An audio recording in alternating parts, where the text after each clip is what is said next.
Demi anaknya bisa selamat sampai sekolah, saudara, para orang tua menggendong buah hatinya menyeberangi derasnya aliran sungai. Dengan kasih sayangmu. Shalom, Assalamualaikum, Om Swastiastu, Namo Buddhaya, salam kebajikan bagi kita semua. Sebelumnya selamat siang saya ucapkan kepada yang terhormat Ibu Hana selaku dosen di mata kuliah Kepemimpinan yang Melayani, dan tentunya teman-teman yang saya kasihi. Pertama-tama, marilah kita panjatkan puji dan syukur kehadiran Tuhan Yang Maha Esa. Oleh karena rahmat-Nya, kita semua dapat berkumpul di ruangan ini tanpa suatu kebetulan.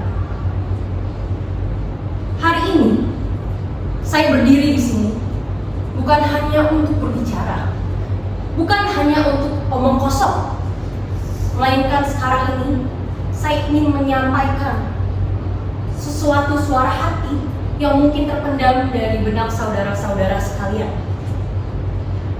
Di mana saudara ingin maju, saudara ingin belajar, saudara ingin menjadi lebih baik, ingin mengubah nasib menjadi lebih baik. Tetapi yang kita tahu, kenyataan itu semuanya sulit dicapai karena kenyataan realistis yang pahit. Kita sering mendengar tentunya bahwa Indonesia ini adalah negara yang kaya, bukan?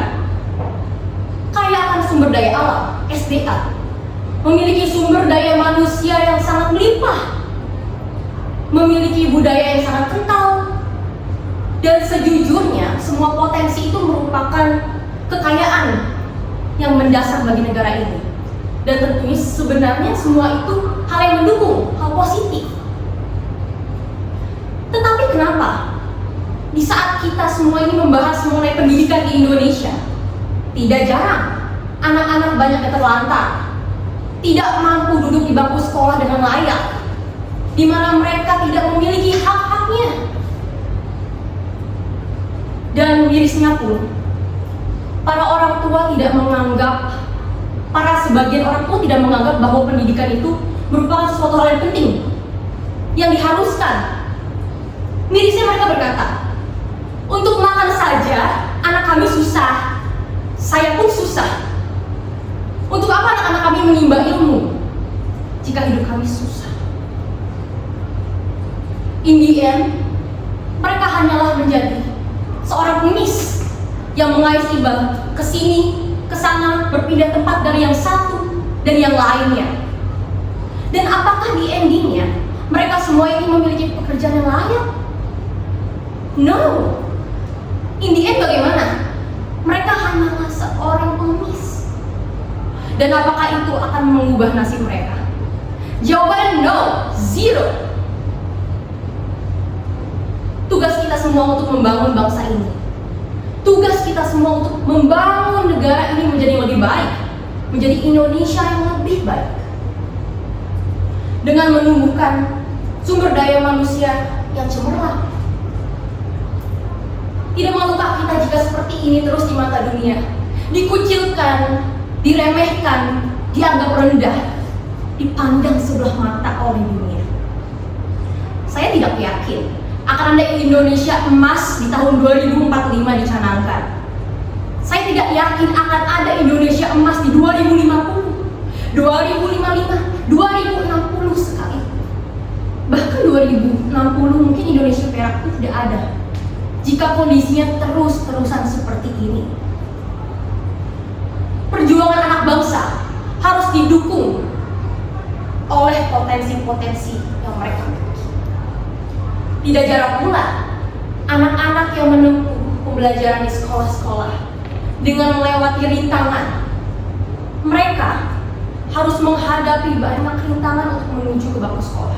Semisal fasilitas yang tidak memadai. Banyak mungkin teman-teman saksikan mereka harus menyeberang di jembatan yang sudah tidak layak pakai, dan itu tentunya akan mengorbankan diri mereka jika terjatuh. Dan tidak jarang pula kemarin saya baru melihat berita di mana seorang ayah yang harus menggendong anaknya untuk menyeberang sungai yang begitu deras. Dan hal-hal tersebut membuat hati kita semua miris tentunya. Dan tidak sedihkah kita di saat seorang ayah yang mencari nafkah, di saat seorang ibu yang seharusnya mengajarkan hal-hal baik kepada anaknya berkata, saya tidak mempedulikan jika anak saya memiliki pendidikan yang tinggi. Yang penting kami semua dapat hidup. Yang penting kami semua dapat makan. Yang penting kami semua dapat menjalani hidup ke depan. Apa gunanya menimba ilmu jika saya dan anak-anak saya kelaparan? Kenyataan miris bagi saya, bagi kamu, Anda, dan orang-orang berpendidikan. Di saat kita ini membahas mengenai pendidikan yang ada di Indonesia, sejujurnya kita semua sedang membahas pendidikan di Indonesia emas. Kita sedang membahas bagaimana sih visi misi Indonesia ke depan. Bagaimana nasib Indonesia di tahun-tahun ke depan.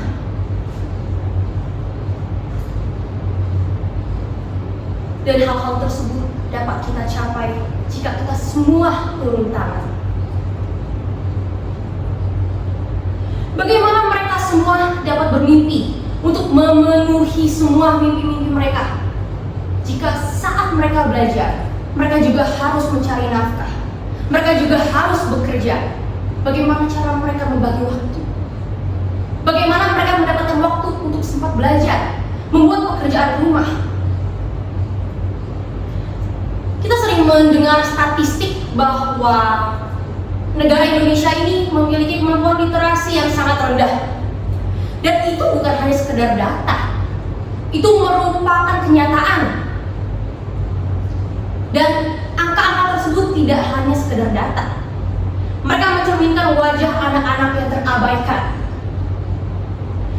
Mereka adalah suara-suara lirih yang penuh harapan, menunggu keajaiban akan menghampiri mereka.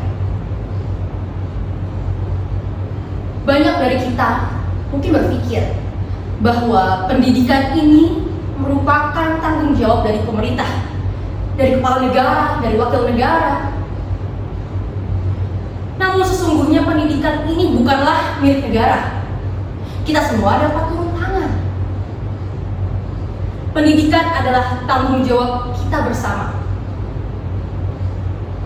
Jika kita ingin mengabadikan momen Indonesia yang maju, Indonesia emas, Indonesia yang bangkit, kita juga harus memiliki peran penting dan turun ke dalam pendidikan-pendidikan di Indonesia. Kita harus turun membantu. Mungkin mulai dari hal kecil, dari hal paling mendasar, untuk memastikan setiap anak memiliki kesempatannya untuk belajar, menduduki di bangku sekolah. Pendidikan bukan sekedar bangku, buku tulis, papan tulis. No, pendidikan merupakan suatu jalan keluar dari kemiskinan. Pendidikan merupakan suatu jalan dari segala hal. Anak yang dulunya berasal dari desa bisa menjadi seorang pemimpin. Anak yang dahulunya kelaparan bisa menjadi seorang penggerak perubahan. Anak yang dahulunya tidak memiliki apa-apa dapat menjadi seorang ilmuwan. Dan jika kita semua peduli, saya yakin bahwa hal ini akan terwujud. Jika kita tidak lagi menutup mata atas realitas yang ada. Dan terkadang saya berpikir, akan menjadi apa Indonesia ke depan? Akan menjadi apa Indonesia di 5-10 tahun ke depan? Di saat saya masih melihat banyak sekali di berita dari anak-anak yang tawuran, anak-anak yang sangat berkata kasar terhadap teman dan orang tuanya. Dan inilah yang disebutkan bahwa Gen Z mungkin tidak mampu bekerja. Tapi saya yakin kita semua dapat membuktikan bahwa hal tersebut salah. Kita harus memiliki mental yang kuat, pemikiran yang luas, logik. Dan saya ingin tahu apakah saudara-saudara sekalian pun memiliki daya juang yang tinggi, yang dapat berkompetisi di dunia ke depan. Sekali lagi, permasalahan ini tidak akan terselesaikan jika hanya mengharapkan pemerintah. Mungkin sebagian pemerintah yang kita tahu miris hanya memikirkan kantong mereka saja. Dan pendidikan ini hanya merupakan sesuatu hal kecil dari banyaknya masalah di Indonesia ini. Mereka punya kepentingan masing-masing di pemerintahan. Coba kita lihat, mungkin teman-teman mempunyai sosial media dan melihat, mungkin membuka berita. Bandingkan anak-anak di Indonesia dan anak-anak di Cina. Yang anak-anak di Cina berkompetisi untuk menuju masa depan yang baik. Berkompetisi dalam hal pelajaran. Berkompetisi untuk satu sama lain mengejar kehidupan yang lebih baik. Dan mungkin teman-teman juga bisa melihat bagaimana anak-anak di Indonesia sekarang sangat berbeda drastis, bukan? Akankah kita berdiam diri menunggu pemerintah kapan sampai kapan? Saya rasa itu tidak akan berjalan. Atau kita akan bergerak sesuai dengan kemauan kita dari diri sendiri dan membantu diri sendiri. Kalau kita peduli, maka bergeraklah. Jangan diam di tempat. Mulai dari lingkungan kita terdekat dulu. Teman-teman mungkin dapat mengajak adik-adik yang kurang mampu untuk bersekolah, untuk memberikan ilmu dasar dan berbicara dari hati ke hati apa yang mereka butuhkan. Karena yang mereka butuhkan tidak hanya sekadar uang dan materi saja. Saya sebagai mahasiswi hukum sangat ingin sekali bahwa ilmu saya yang saya pelajari ini dapat berguna di masa depan. Bagi orang-orang yang buta akan hukum, miskin akan ilmu. Dan bukan hanya masalah hukum, tetapi masalah pendidikan di Indonesia. Because for me, learning is never ending. We will continue learning as long as we live. As Nelson Mandela said, education is the most powerful weapon that which you can use to change the world. So, will you help to build Indonesia to be a better nation, or just silent and stand right there? The answer lies with each of you, and I know that we can do it together. Thank you for your willingness to listen. Saya Fira Ferlowais, mohon maaf jika ada kesalahan dalam kata. Saya pamit undur diri. God bless you and thank you. Ini 12 menit. Oke. Itu belum ditambahin video ya? Iya. Cuman 19 detik sih. Pidatonya bagus Banget. iya sangat ekspresif Ya, ya. jalan-jalan terwakil Amin. Jalan apa? Banget apa materinya? ya Aduh, terima kasih. Mungkin ada yang harus improve. enggak Ya udah bagus. Oke. Minggu kemarin tuh waktunya masih kurang kan? Masih 9 menitan. Nah sekarang Ini udah pas. pas saya